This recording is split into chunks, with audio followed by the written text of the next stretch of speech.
മുത്തുമണിത്തൂവൽ തരാം, അല്ലിത്തളിരാടത്തരാം, ഒരു പൂവിതളിൽ നറുതേൻ മൊഴിയായി. ലിറിക്സ് ഒക്കെ എന്താണെന്നൊന്നും എനിക്കറിയാൻ പാടില്ല എൻ്റെ പൊന്നു മുത്തുമണികളെ. എന്തായാലും ഇന്നത്തെ ഓട്ടം കഴിഞ്ഞിരിക്കുകയാണ്. ഇന്നത്തെ ഓട്ടം കഴിഞ്ഞില്ല, ഇനി അദ്ദേഹത്തിനെ വിളിക്കാൻ വേണ്ടിയിട്ട് പോകണം. അപ്പോൾ ഇന്ന് രാവിലെ ഞാൻ ചോറ് വയ്ക്കാൻ വേണ്ടിയിട്ട് വിട്ടുപോയിട്ടുണ്ടായിരുന്നു.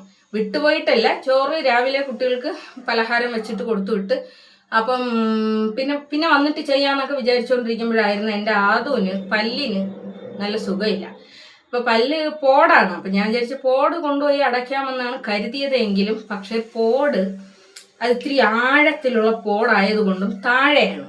അപ്പം അതുകൊണ്ട് ഡോക്ടർ പറഞ്ഞ് നമുക്ക് പോടടയ്ക്കണ്ട, അത് നമുക്ക് എടുത്ത് കളയാം എന്നുള്ള തീരുമാനത്തിലായി. അപ്പോൾ ഇനിയിപ്പോൾ നാളെയും അതൊരു മെനക്കേടാണ്. നാളെയും ഇനി പോയിട്ട് നമ്മളിവിടുത്തെ ഒരു നല്ല ഡോക്ടറാണ് കേട്ടോ, നല്ല എക്സ്പീരിയൻസ് ഉള്ള ഒരു ഡോക്ടറാണ്. അപ്പോൾ എന്തായാലും അവൻ്റെ പല്ലെടുക്കാൻ വേണ്ടിയിട്ട് ഇനി നാളെയും പോകണം. അപ്പോൾ ഇങ്ങനെ പോയിട്ട് വന്നപ്പോഴത്തേക്കും ഒരുപാട് എന്നെ ഇഷ്ടമുള്ള ഒരുപാട് ആൾക്കാരാണ് എൻ്റെ വാട്സപ്പിൽ ഇങ്ങനെ കമൻ്റ് ഇട്ടൊക്കെ ചോദിച്ചിട്ടുണ്ട്. എന്താണ് വിഷയം, എന്താണ് പ്രശ്നങ്ങൾ എന്നൊക്കെ ഉള്ളതിനെക്കുറിച്ചൊക്കെ കുറേ അധികം ചോദിച്ചിട്ടുണ്ട്. സത്യത്തിൽ നമ്മൾ ഒരു കാര്യം നമ്മൾ പോസ്റ്റ്മോർട്ടം ചെയ്ത് ആ ബോഡി നമ്മൾ ഡിസ്പോസ് ചെയ്ത് കഴിഞ്ഞാൽ പിന്നെ നമ്മൾ അതിനെ നമ്മൾ വീണ്ടും എടുത്ത് റീപോസ്റ്റ്മോർട്ടം ഒന്നും നടത്തേണ്ട കാര്യമില്ല. അങ്ങനെ നമ്മൾ റീപോസ്റ്റ്മോർട്ടം നടത്തണമെങ്കിൽ അതിനെന്തെങ്കിലും ഒരു വാല്യുബിൾ ആയിട്ടുള്ള എന്തെങ്കിലും ഒരു എവിഡൻസ് ബാലൻസ് ഉണ്ടായിരിക്കണം. എന്നെ സംബന്ധിച്ചിടത്തോളം എൻ്റെ ജീവിതത്തിൽ എനിക്ക് യാതൊരു ക്വാളിറ്റിയും തോന്നാത്ത, എൻ്റെ ജീവിതത്തിനെ യാതൊരു തരത്തിലും ഇൻഫ്ലുവൻസ് ചെയ്യാത്ത കുറേ അധികം ആളുകൾ എൻ്റെ ജീവിതത്തിൽ വന്ന് കയറി ഇറങ്ങി പോയിട്ടുണ്ട്. അതിൽപ്പെട്ട ഒരു കാര്യത്തിൻ്റെ പ്രശ്നമാണ് ഇത്. ഈ ഒരു പ്രശ്നം എന്ന് പറയുന്നത് ഇനി എന്ത് തലകുത്തി നിന്നാലും പിന്നെ ഇപ്പോൾ ഒരാളിനെ വിമർശിക്കുക എന്ന് പറയുന്നത് മറ്റൊരാൾക്ക് സാധ്യമാകുന്ന ഒരു കാര്യമാണ്. പക്ഷെ ആ വിമർശനങ്ങൾക്ക് വാല്യൂ ഉണ്ടാകുന്നത് എപ്പോഴാണ്? ഈ വിമർശനം പറയുന്ന ഒരു വ്യക്തി അതിന് ഹൊയ്യോ എന്ന് പറഞ്ഞുകൊണ്ട് ഭയങ്കര കാര്യമായിട്ട് കാണുന്ന സമയത്താണ്. എന്നെ സംബന്ധിച്ചിടത്തോളം ഞാനൊരു പുല്ലിൻ്റെ വില പോലും കൊടുക്കാൻ യാതൊരു യോഗ്യതയും ഇല്ലാത്ത ഒരു നപുത്സകത്തിൻ്റെ കാര്യം എനിക്ക് പറയേണ്ട കാര്യമില്ല. അപ്പം അവിടെ ഇവിടെയൊക്കെ ഇരുന്നുകൊണ്ട് അവിടെ ഇവിടെ ഇരുന്നുണ്ടെന്നല്ല, കുറെ മാസങ്ങളായി എൻ്റെ പിന്നാലെ വെച്ച് പിടിക്കുന്ന കുറേ അധികം ആൾക്കാരുണ്ട്.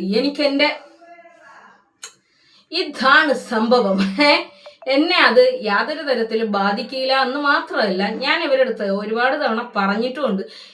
ഇതൊരു സോഷ്യൽ മീഡിയ ആണ് അല്ലേ? ഈ സോഷ്യൽ മീഡിയയിൽ എനിക്ക് പറയേണ്ട കാര്യം മാത്രമേ എനിക്ക് മനസ്സുള്ളൂ.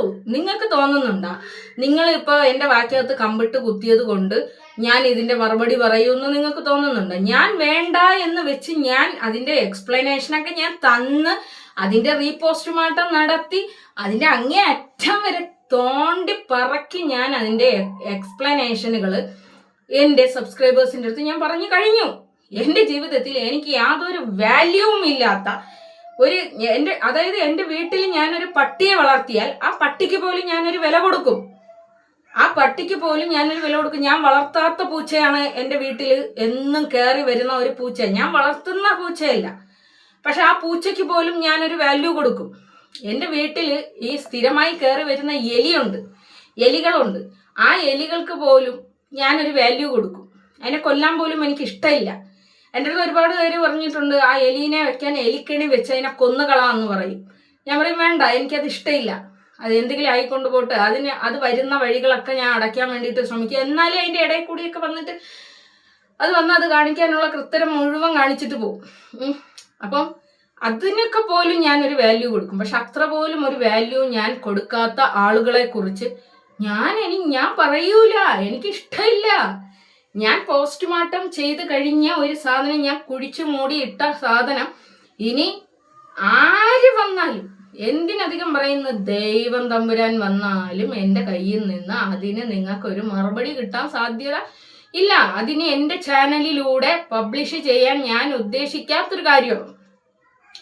എൻ്റെ ചാനലിലൂടെ ഞാൻ യാതൊരു തരത്തിലും അത് പബ്ലിഷ് ചെയ്യാനായിട്ട് ഞാൻ ഉദ്ദേശിക്കാത്തൊരു കാര്യമാണ്. പക്ഷേ അത് വീണ്ടും പറയേണ്ട ഒരു ഘട്ടം ഏതെങ്കിലും ഒരു ജീവിത ഘട്ടത്തിൽ വന്നാൽ ചിലപ്പോൾ ഞാൻ പറയുമായിരിക്കും. അല്ലാതെ മറ്റൊരാളുടെ നിർബന്ധം കൊണ്ടോ ഭീഷണി കൊണ്ടോ മറ്റൊരാളുടെ പിന്നെ എന്തോന്ന് താല്പര്യം കൊണ്ടോ ഒന്നും വേറൊരാളുടെ കയ്യിലെ കളിപ്പാവയാകാൻ വേണ്ടിയിട്ടല്ല ഞാനൊരു ചാനൽ തുടങ്ങിയത്. ആ ചാനലിലൂടെ ഞാൻ പറയുന്ന അഭിപ്രായങ്ങൾ ഒന്നും തന്നെ മറ്റൊരാൾക്ക് ആളുടെ താല്പര്യത്തിന് വേണ്ടിയിട്ടല്ല ഞാൻ പറയുന്നത്. അതുപോലെ തന്നെ എനിക്ക് വാല്യൂ ആയിട്ട് തോന്നാത്ത ഒരു സ്ഥലത്ത് പോയി ഞാനൊരു കമന്റ് പോലും ഇടൂല. എനിക്ക് ഇഷ്ടമില്ല എന്ന് തോന്നുന്ന ഒരു സ്ഥലത്ത് പോയിട്ട് ഞാനൊരു കമന്റ് പോലും ഇടൂല. ഓരോ ആൾക്കാരിങ്ങനെ പറയും ആരിട്ട കമന്റ് ആയാലും അത് എൻ്റെ ഫേക്ക് ഐ ഡി ആണെന്ന് പറയും. ഫേക്ക് ഐ ഡിയിൽ പോലും ഞാൻ ആ ഭാഗം തിരിഞ്ഞു നോക്കാത്ത ഒരാളാണ്. എനിക്ക് തിരിഞ്ഞു നോക്കാൻ ഇഷ്ടമില്ലാത്ത ഒരാളാണ്. ഞാൻ വേണ്ട എന്ന് വെക്കുന്ന ഒരു സ്ഥലം ഞാൻ ആ ഭാഗത്തെ തിരിഞ്ഞു നോക്കൂല. അപ്പോൾ ആരെങ്കിലുമൊക്കെ ഇങ്ങനെ കൊണ്ടുവന്ന് ഇങ്ങനെ ചൂണ്ടിക്കാണിച്ച് തന്നാലും ഞാൻ എന്ന് പറഞ്ഞിട്ട് പോകുന്ന ഒരാളാണ്. ഞാൻ കേൾക്കാത്തയും കാണാത്തയും കാര്യത്തിനെ കുറിച്ച് ഞാൻ ഒരിക്കലും വിമർശനമോ മറുപടിയോ ഞാൻ പറയില്ല. പിന്നെ മറുപടി ആഗ്രഹിച്ച് ആരെങ്കിലും എന്തെങ്കിലുമൊക്കെ പറയുകയും ചെയ്യുന്നുണ്ടെങ്കിൽ എനിക്ക് തോന്നണം ഞാൻ ഒരാൾക്ക് മറുപടി കൊടുക്കണമെങ്കിൽ അവർക്ക് എന്തെങ്കിലും ഒരു ക്വാളിറ്റി ഉണ്ടായിരിക്കണം. എൻ്റെ മനസ്സിൽ അവർക്ക് എന്നെ ഇൻഫ്ലുവൻസ് ചെയ്യാൻ പറ്റുന്ന ഒരു ക്വാളിറ്റി ഉണ്ടായിരിക്കണം. എൻ്റെ പിന്നെ എന്താണ് കുടുംബ പാരമ്പര്യമോ അല്ലെങ്കിൽ എൻ്റെ മക്കളുടെ എണ്ണമോ എൻ്റെ മക്കളുടെ ക്വാളിറ്റിയോ എൻ്റെ കുടുംബ ക്വാളിറ്റിയോ ഒക്കെ നോക്കിയിട്ട് വിലയിരുത്തുന്ന പോലെയല്ല ഞാൻ ഒരാൾക്ക് മറുപടി കൊടുക്കണമെങ്കിൽ അല്ലെങ്കിൽ ഞാൻ ഒരാളെ നോക്കണമെങ്കിൽ ഞാൻ ഒരാളെ എനിക്ക് കാണണമെങ്കിൽ അവരെൻ്റെ മനസ്സിനെ ഏതെങ്കിലും ഒരു രീതിയിൽ സ്വാധീനിച്ച ഒരു വ്യക്തിയായിരിക്കണം. നജില എന്നെ സ്വാധീനിച്ച വ്യക്തിയാണ്. എന്നെ സ്വാധീനിച്ച വ്യക്തി ആയതുകൊണ്ടാണ് ആ സ്ത്രീയെ കുറിച്ച് ഞാൻ വീഡിയോ ചെയ്തിട്ടുള്ളത്. ഷാജിദ എന്നെ സ്വാധീനിച്ച വ്യക്തിയാണ്. തനൂജ എന്നെ സ്വാധീനിച്ച വ്യക്തിയാണ്. ഫിജോ ഹാരിസ് എന്നെ സ്വാധീനിച്ച വ്യക്തിയാണ്. ഷഫീന ബീവി എന്നെ സ്വാധീനിച്ച വ്യക്തിയാണ്. ഞാൻ ആരെ കുറിച്ച് എൻ്റെ ചാനലിൽ ഞാൻ വീഡിയോകൾ ചെയ്തിട്ടുണ്ടോ അവരൊക്കെ എൻ്റെ ശ്രദ്ധ നേടിയവരാണ്. എൻ്റെ ശ്രദ്ധയെ അവരിലേക്ക് ആകർഷിച്ചവരാണ്. അതുകൊണ്ട് ഞാൻ അവരെ കുറിച്ച് വീഡിയോ ചെയ്തു. എൻ്റെ ശ്രദ്ധ നേടാൻ വേണ്ടിയിട്ട് പലരും പല കളികളും കളിക്കുന്നുണ്ട്. അല്ലെങ്കിൽ എൻ്റെ ചാനലിൽ കൂടി ഞാൻ അവരുടെ പേരുകളും അവരുടെ ചെയ്തികളും വൃത്തികേടുകളും ഒക്കെ പറയണം. അസൂറയാണ് ഞാൻ ഈ പറയുന്നത്.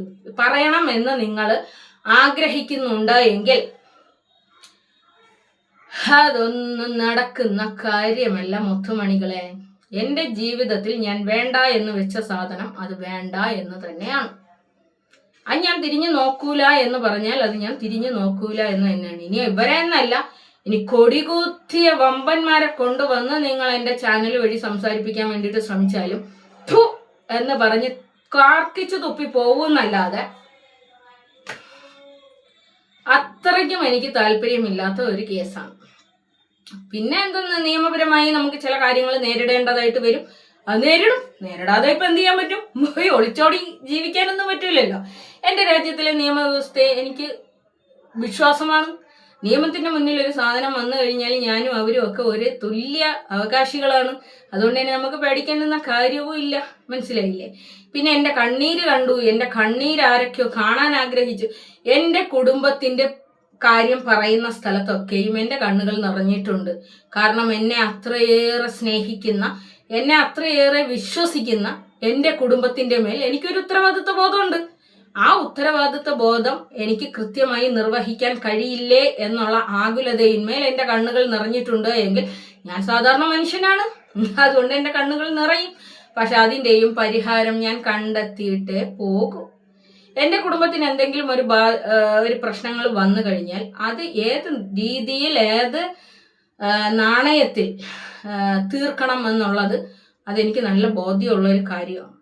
അപ്പം അതുകൊണ്ട് തന്നെ പിന്നെ ഒരു കാര്യം എന്തെന്ന് വെച്ച് കഴിഞ്ഞാൽ ഇവർക്കൊക്കെയും കാലം തന്നെ കണക്ക് തീർത്തിട്ടുണ്ട് എന്നുള്ളതാണ്. അതായത് ഞാൻ ഒരു വർഷത്തിന് മുമ്പ് ഉപേക്ഷിച്ച് കളഞ്ഞ ഒരു കാര്യമാണ് ഇന്നും അവരെൻ്റെ പിന്നാലെ നടക്കുന്നുണ്ട് എങ്കിൽ ബൈ ഗോഡ്സ് ഗ്രേസ്.